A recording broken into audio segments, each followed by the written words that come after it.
प्रणाम। आज 15 जुलाई बहुत बहुत मुबारक हो पूरे मानव जगत को, पृथ्वी के सारे मानव जगत को बहुत बहुत बधाई हो। 15 जुलाई 2006 एक बहुत ही इम्पॉर्टेंट दिन था, जिस दिन नवीन समय चक्र को पब्लिक के यूज़ के लिए डेडिकेट किया गया था किसान धाम हिसार हरियाणा में। और उस दिन से प्राणवाच प्राणायाम और उसको करने के ठीक कर रहे हो कि नहीं कर रहे हो का टेस्टिंग का सिस्टम, और क्या करना चाहिए, कितने देर करना चाहिए, कैसे करना चाहिए, आपके पूरे प्राण, सांस को प्राण कैसे बनाना है, उसका पूरा सिस्टम दिया गया था उसमें। क्योंकि सांस ही एक ऐसी चीज है जिससे जीवन चलता है, लेकिन जीवन आनंदित क्यों नहीं रहता? समस्या क्या है कि जीवन चलता है सांस लेने से, ये बात तो समझ आती है।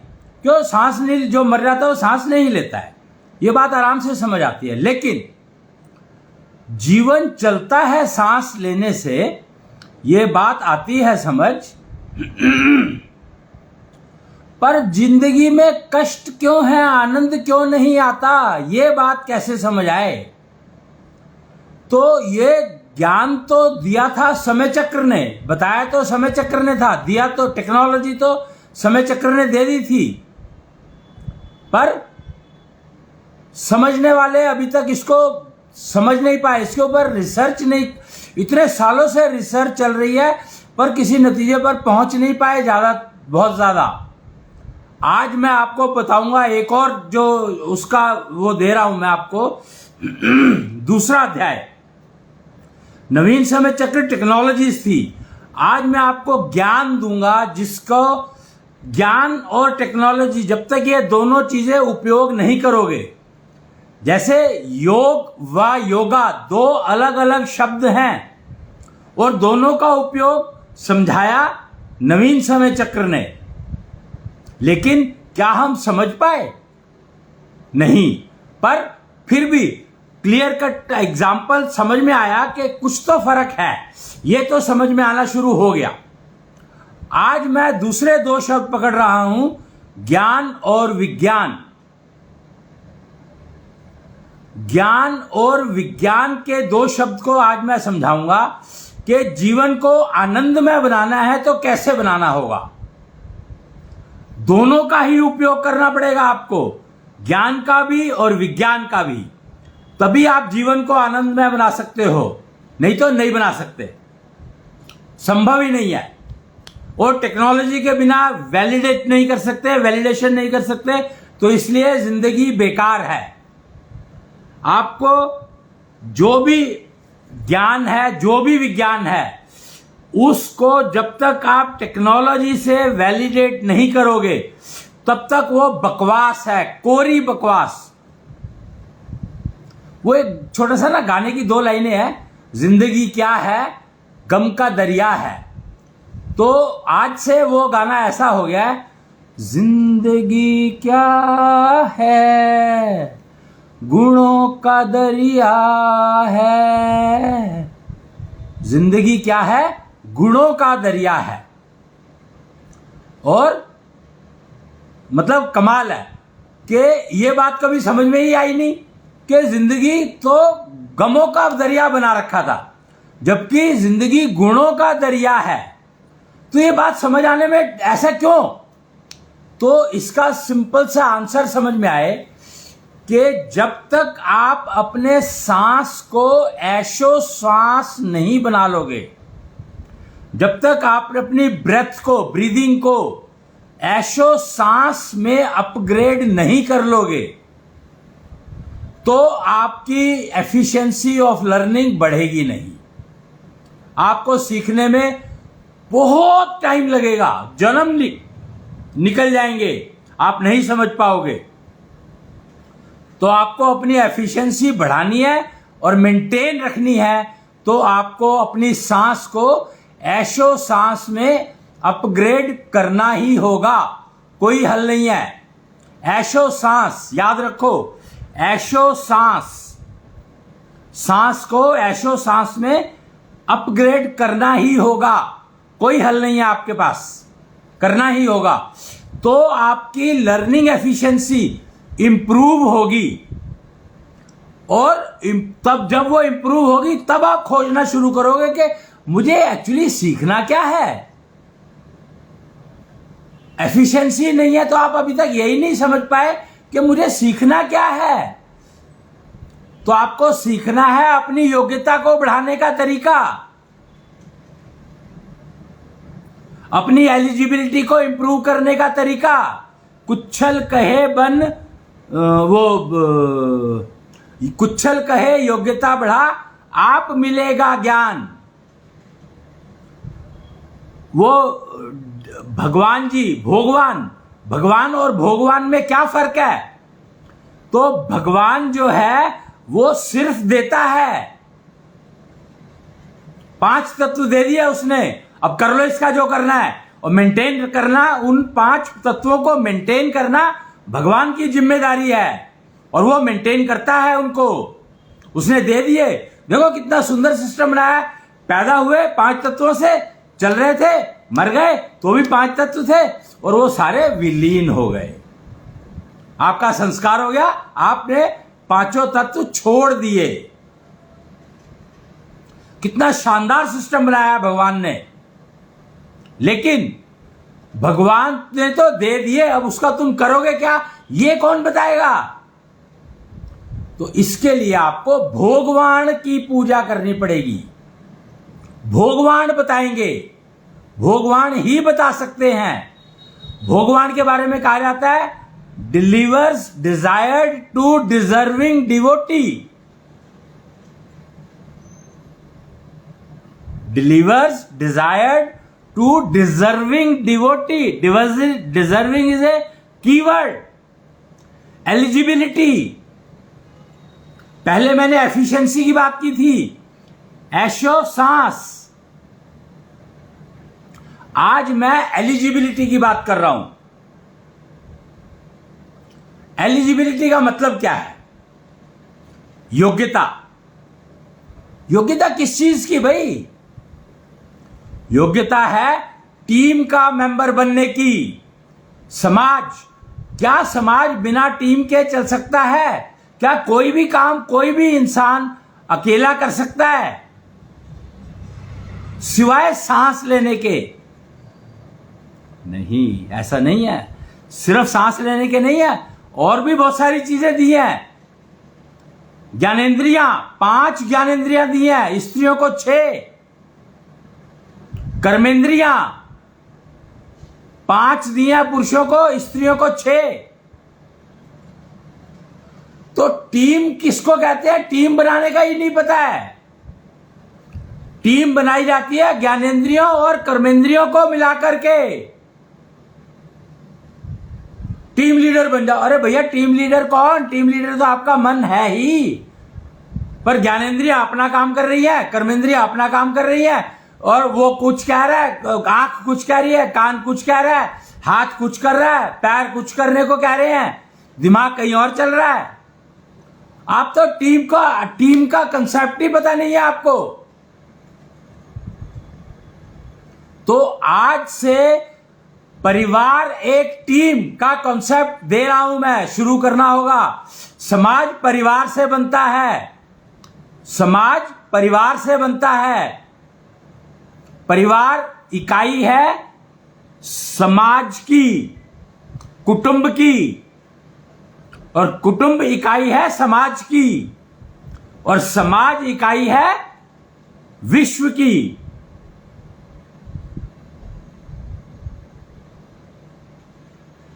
तो ये बात आपको समझनी होगी कि फैमिली को एज ए टीम बनाना है, ना कि एज ए परिवार। जो चल रहा है कॉन्सेप्ट आज की तारीख में, जब तक आप कन्वेंशनल लिविंग और डिजिटल लिविंग में यही फर्क है कि डिजिटल लिविंग में एफिशिएंसी और एलिजिबिलिटी की बात की जाती है, जबकि कन्वेंशनल लिविंग में जिए जाओ, सांस लिए जाओ, जिए जाओ, और जो मन में आता है करे जाओ। और मन में तो आता ही कुछ नहीं है करने को, मन का तो पता ही नहीं है, मन तो है ही नहीं।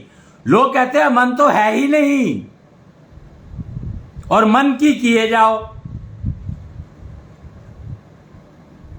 तो आज से ये समझ लो, अगर परिवार बना रहे हो, अपने बच्चों का विवाह करने की सोच रहे हो, तो उनको पहले सिखाओ कि परिवार एक टीम की तरह से होना चाहिए।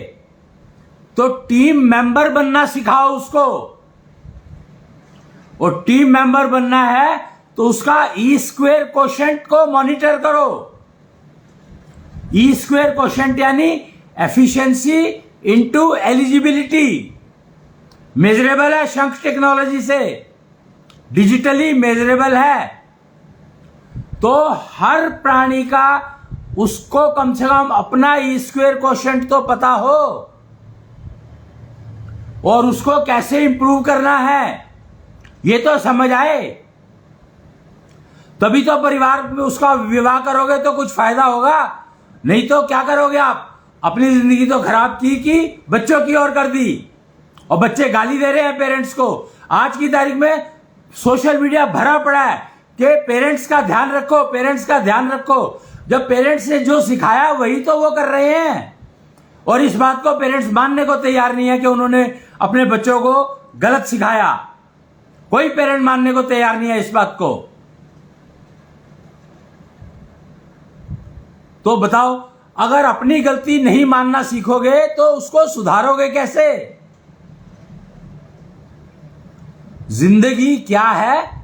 गम का दरिया है। वो तभी तक है जब तक आप कन्वेंशनल लिविंग में रह रहे हो, जब तक आपको टीम का पता नहीं है, टीम किसको कहते हैं। और जिंदगी क्या है? गुणों का दरिया है। मतलब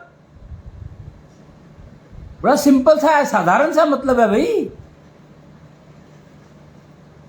कि गुण होंगे तो तभी तो आप, गुणों का दरिया तो है ही जिंदगी, पर हमें बनाना नहीं आया। पुरुष को ऐशो पुरुष में अपग्रेड होना ही होगा विवाह से पहले। अगर ऐशो पुरुष नहीं है तो उसका विवाह नहीं होना चाहिए। ई-स्क्वेयर कोशेंट अगर 2 लाख से कम है तो वो किसी भी हालत में नौकरी के लायक नहीं है, जॉब के लायक ही नहीं है। वो जिसका ई-स्क्वेयर कोशेंट 2 लाख से कम है वो जॉब के लायक नहीं है, काम नहीं कर पाएगा, वो आपकी फैक्ट्री को फेल कर देगा, गारंटी है।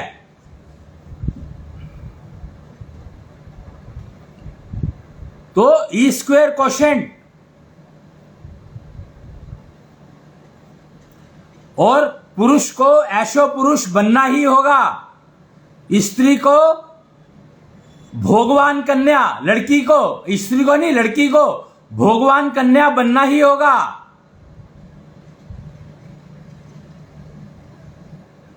वो एक प्रोग्राम था, स्त्री बनो सावित्री। एक सावित्री का नाम सुना होगा आपने, व्रत होता है, सावित्री व्रत होता है। तो स्त्री बनो सावित्री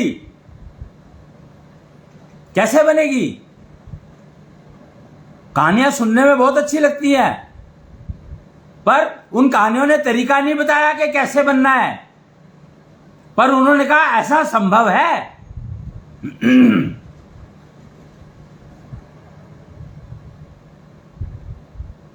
तो कन्या को भगवान कन्या बनना ही होगा, और ये डेजिग्नेशंस हैं।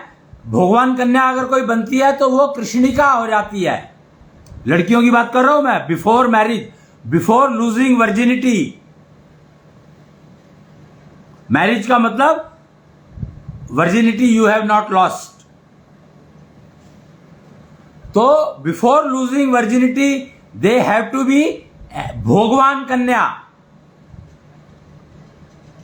और लड़के ऐशो पुरुष विवाह से पहले होने चाहिए, नहीं तो उनका विवाह करके आप मुसीबत मोल ले रहे हो। अगर तुम्हारे बच्चे ऐशो पुरुष या भगवान कन्या नहीं है तो आप उनका विवाह करके मुसीबत मोल ले रहे हो अपनी जान को, क्योंकि उनका स्क्वायर क्वोशंट पुअर है, वो किसी खास काम के लायक है ही नहीं, किसी भी काम के, टाइम पास करने के लिए है सिर्फ, दुखी रहेंगे ही रहेंगे।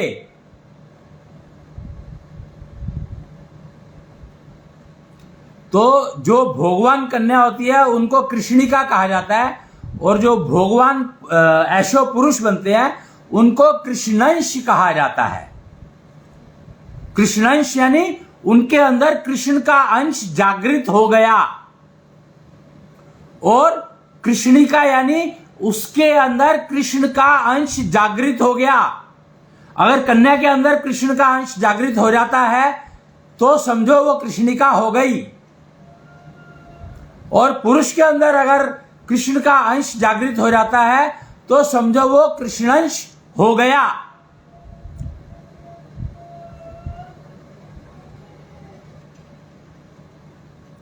और कृष्ण का अंश जागृत होने का मतलब क्या है? यही है टीम मेंबर और टीम का बनने का कंसेप्ट कृष्ण तत्व पर ही आधारित है मूलतः। कृष्ण तत्व से आपकी सारी ज्ञानेंद्रियां जुड़ी हैं, और शिव तत्व से आपकी सारी कर्मेंद्रियां जुड़ी हैं।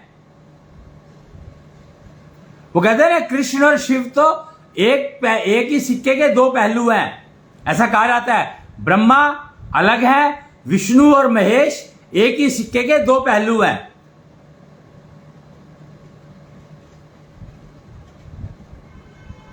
तो आप ये समझ लो कि कृष्ण तत्व से आपका जो इंद्रियां, ज्ञानेंद्रियां जुड़ी है, तो अगर ज्ञानेंद्रियां आपकी ठीक काम नहीं कर रही है तो कृष्ण तत्व आपका बिगड़ जाएगा,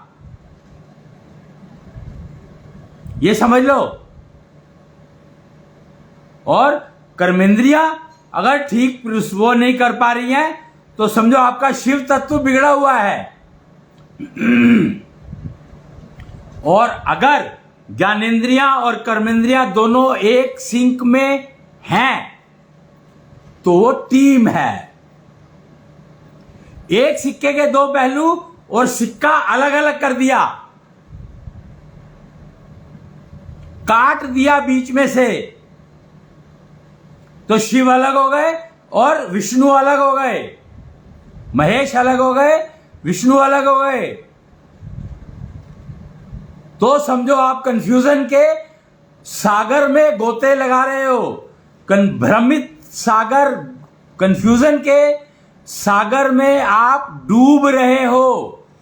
जैसे जैसे आपका शिव और विष्णु का मेल अनमेल में बदलता जाएगा, आपका कंफ्यूजन बढ़ता जाएगा। मतलब मोटा मोटा ये समझ लो कि अगर आपको कंफ्यूजन हो रहा है तो इसका मतलब है कि आपके शिव तत्व और विष्णु तत्व, कृष्ण तत्व में झगड़ा हो गया, आपस में तालमेल बिगड़ गया। तो आपकी टीम बर्बाद हो गई। और आपका टीम लीडर कौन है पता है आपको? कृष्णेंद्र, कृष्णांश। कृष्णांश का एक रूप है कृष्णेंद्र, और वो कहां बैठा है? आपके हृदय में, दिल में, हृदय में बैठा है कृष्णेंद्र, जो नियंत्रण करता है, जो दोनों को आपस में मिला के रखता है। दशांग चक्र कहा गया है इसको। 10 अंगों को टीम बना के रखना। दशांग चक्र, शिव ज्योति, कृष्णेंद्र और कृष्ण।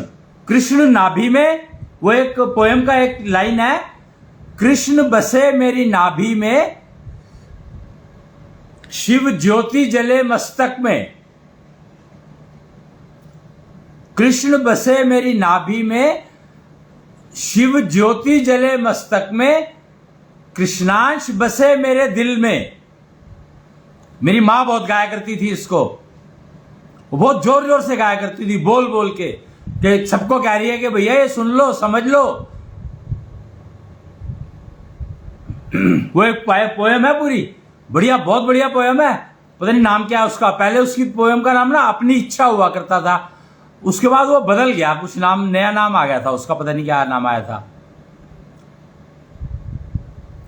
पर उसमें एक ये स्टैंजा है कि नाभि में, कृष्ण बसे मेरी नाभि में, शिव ज्योति जले मस्तक में, और कृष्ण बसे मेरे दिल में, राम बसे मेरे रोम रोम।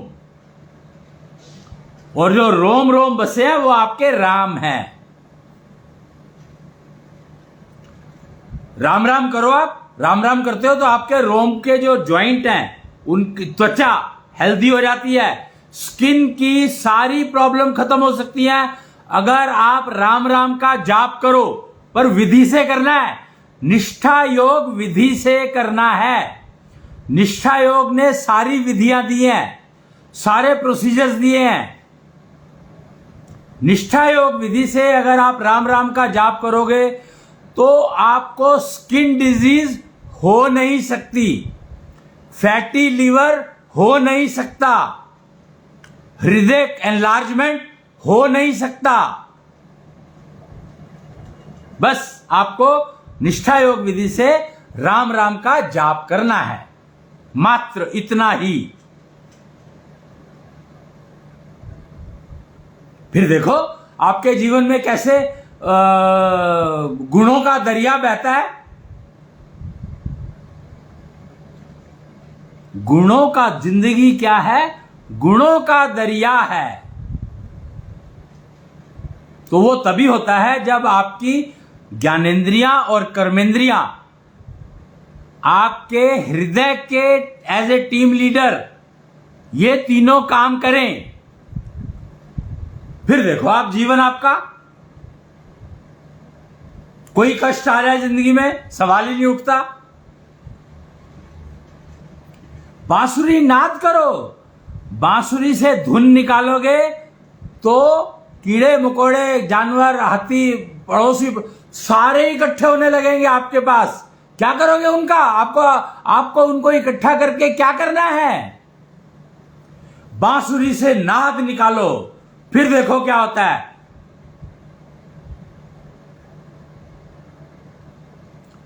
कोई भी रोग आपके शरीर में आ नहीं सकता।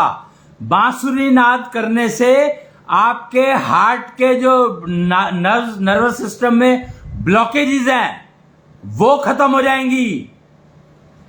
हर तरह की ब्लॉकेज आपकी नाड़ियों में जो है वो खत्म हो जाएगी अगर आप बांसुरी नाद करते हो। निष्ठा योग विधि याद रखना, विधि बहुत जरूरी है। Procedure is very very important. You have to follow it 100%। Procedure में आप कोई भी गलती अफोर्ड नहीं कर सकते।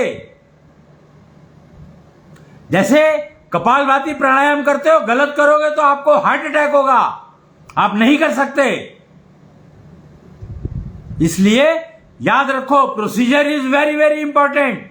पूजा करने जाते हो, भक्ति करने जाते हो, मंदिर में जाते हो, क्या आपको प्रोसीजर पता है? बिना प्रोसीजर के आप अगर भक्ति करोगे तो आपको भगवान कैसे देगा कुछ? वो तो हर चीज देने को तैयार बैठा है, पर आपको लेनी नहीं आती है। क्यों? क्योंकि आपने विधि नहीं सीखी, विधि विधान का उपयोग नहीं किया, प्रयोग नहीं किया, तो कैसे आपको मिल जाएगा? उसने तो दे दिया पर आप ले नहीं पाए।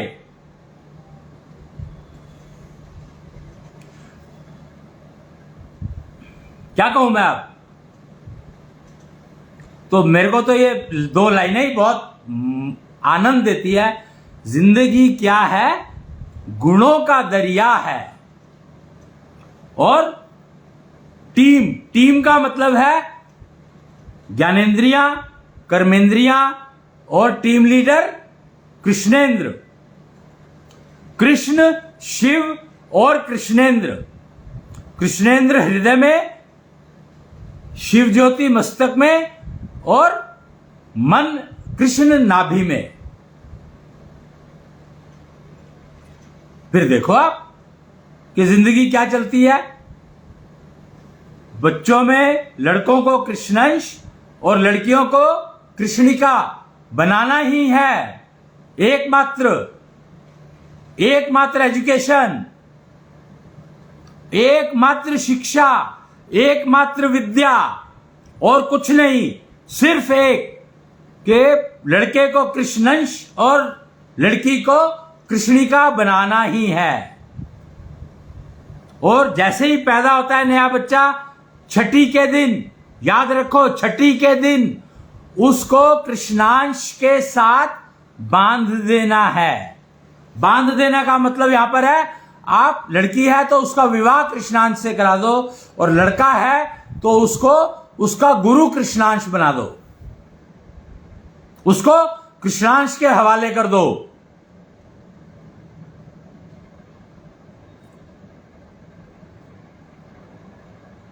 गुरु मतलब मां, पिता नहीं, याद रखना ये बात। मां को पहला गुरु कहा गया है, तो छठी के दिन पिता को चाहिए कि वो अपनी बेटी का विवाह तो कर दे कृष्णांश से, और पुत्र को, बेटा है तो उसको कृष्णांश के हवाले कर दे, एज कि आज से तू उसकी मां है, कृष्णांश उसकी मां है। लड़कों की मां कृष्णांश और लड़कियों का रखवाला कृष्णांश। पति को रखवाला कहते हैं ना, वो कन्वेंशनल लिविंग में पति को रखवाला कहते हैं। विवाह का शब्द इसलिए मैंने यूज किया, हवाले में कह नहीं सकता, क्योंकि जिम्मेदारी तो माता पिता की है पालने की, उसको माता पिता तो वो है ना। पर अगर आप कृष्णांश के हवाले कर देते हो तो अब ये समझो कि कृष्णांश है क्या, कृष्णांश है कौन।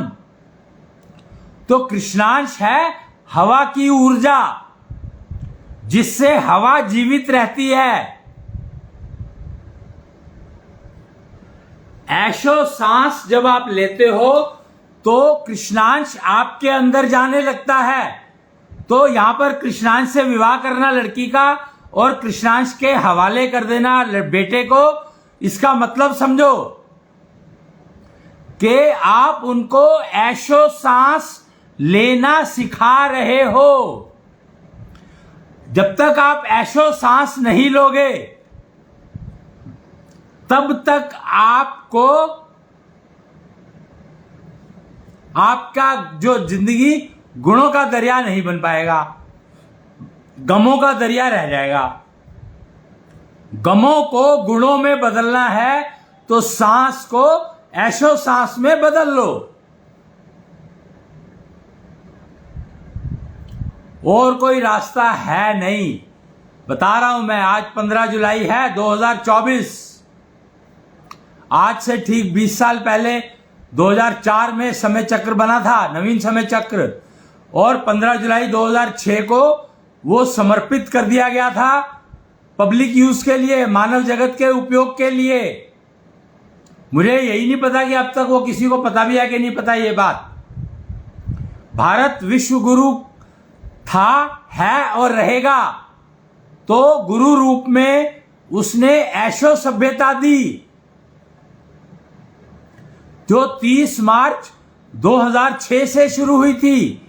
ऐशो सभ्यता, नई सभ्यता आ गई थी डिजिटल लिविंग की। 2006 30 मार्च दक्षिण्या संवत, नया संवत आ गया था, नया संवत आ गया था, दक्षिण्या संवत। जैसे विक्रमी संवत है वैसे ही अब जो है ऐशो सभ्यता में दक्षिण्या संवत को फॉलो करते हैं। और आपको मजे की बात बताऊं, आज एक्चुअली महाभारत खत्म हुई है। ट्रू महाभारत आज खत्म हुई है, जो कृष्ण ने के काल में शुरू हुई थी। कृष्ण जब धरती पर आए थे तो डिलीवर हुए थे, तो उनको नंद ने, उनके पिता ने नंद के पास छोड़ दिया था पालने के लिए। आप समझो कि कृष्ण जब डिलीवर हुए, जो देवकी ने डिलीवर किए, तो सारे के सारे पहरेदार सो गए, सारे दरवाजे खुल गए और वासुदेव उनको लेकर के निकल गए वहां से, और सारे सो गए। मतलब कोई भी भाग सकता था, जेल सारे दरवाजे खुल गए तो कोई भी भाग सकता था, तो कुछ नहीं हुआ। सिर्फ वासुदेव कृष्ण को लेकर के निकले। और यमुना की क्या हालत हो गई थी उस टाइम पर, देखा नहीं था आपने कि अरे कृष्ण आया, मुझे विवाह करना है कृष्ण से, कृष्ण से विवाह करना है। यमुना इतनी बेचैन हो गई कृष्ण को देखते ही, इतनी बेचैन कि मुझे कृष्ण से विवाह करना है, मेरे को देकर जाओ इसको, मेरे पास छोड़कर जाओ इसको।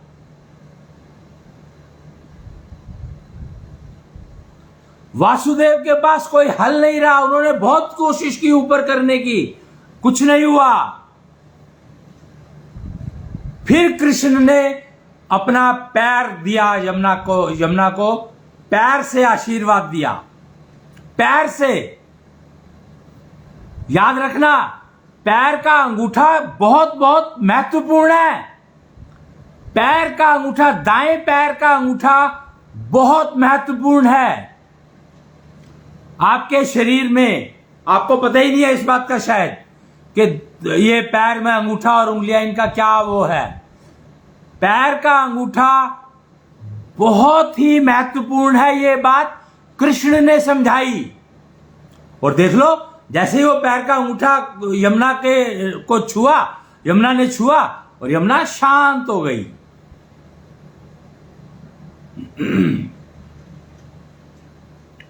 ये पैर का अंगूठा, पुरुष के पैर का अंगूठे की बात कर रहा हूं मैं, महिला के पैर के अंगूठे का मुझे जानकारी नहीं है,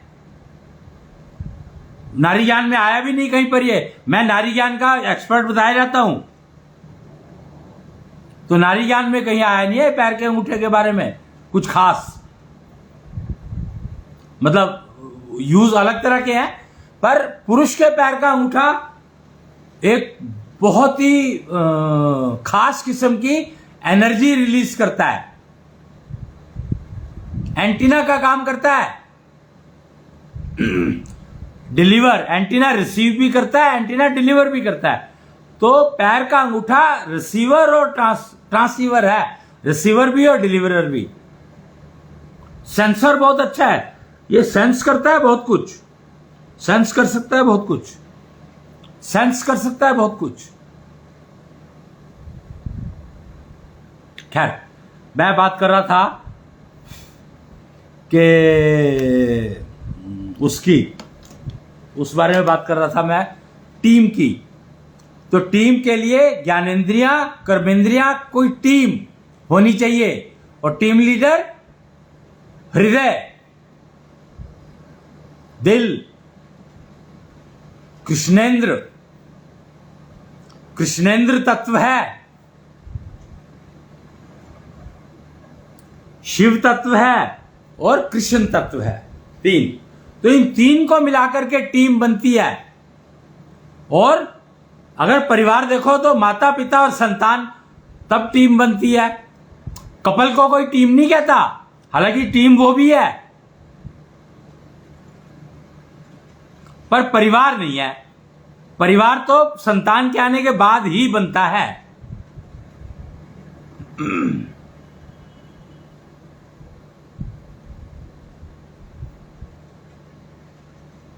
तो वो कुछ लोग कहते हैं ना कि मोदी जी ने तो वो नहीं करा, क्या करा पता नहीं, क्या क्या कहते हैं उनके बारे में।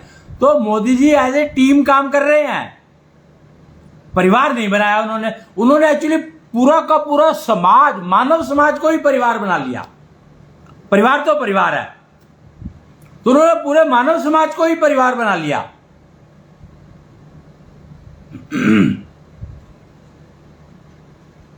कुछ होते हैं ना, जैसे कुछ पेरेंट्स डिसाइड कर, लड़का लड़की मैरिज करी या रिलेशनशिप, लिविंग रिलेशनशिप में आ गए और वो कहता है कि नहीं हमें बच्चा पैदा नहीं करना है पर हमें बच्चा पालना है, तो वो किसी बच्चे को गोद ले लेते हैं। आप समझे कि नहीं? तो मोदी जी ने पूरे मानव जगत को ही गोद ले लिया। अब इतनी बड़ी, इतनी विशाल सोच,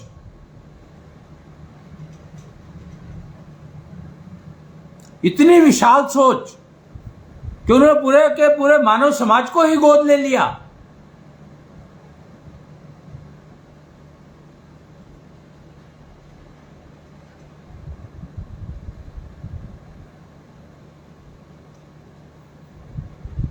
और ये बात योगी जी जैसे लोग अच्छे से समझ पाए।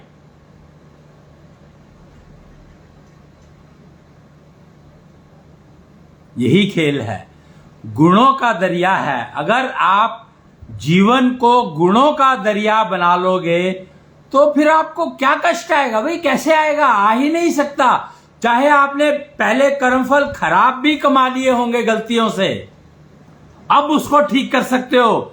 आज से वो समय शुरू हो गया है कि अपने आप को टीम बनाना सीखना शुरू कर दो। सेतु यूनिवर्सिटी फंक्शनल है। सेतु यानी space, energy and time, union of space, energy and time. सेतु स्पेस, एनर्जी एंड टाइम का यूनियन, यही टीम है। जैसे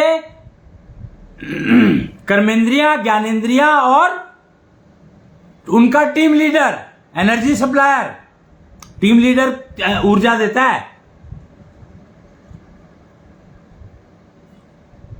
तो ऐसे ही स्पेस, एनर्जी एंड टाइम, इन तीनों को as a one team use करोगे तभी आप जीवन में कामयाब हो सकते हो। तो ये यूनिवर्सिटी फंक्शनल है, इसमें आप एडमिशन ले सकते हो।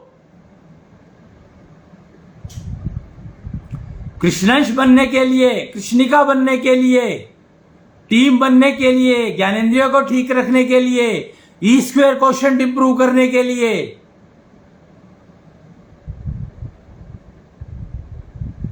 गमों को गुणों में बदलने के लिए क्या करना है? निष्ठा योग प्रोसीजर्स सारे सीख सकते हो, अभ्यास कर सकते हो। कितना लाभ हो रहा है, उसमें क्या मॉडिफिकेशन चाहिए, वो सब ट्रेनिंग ले सकते हो।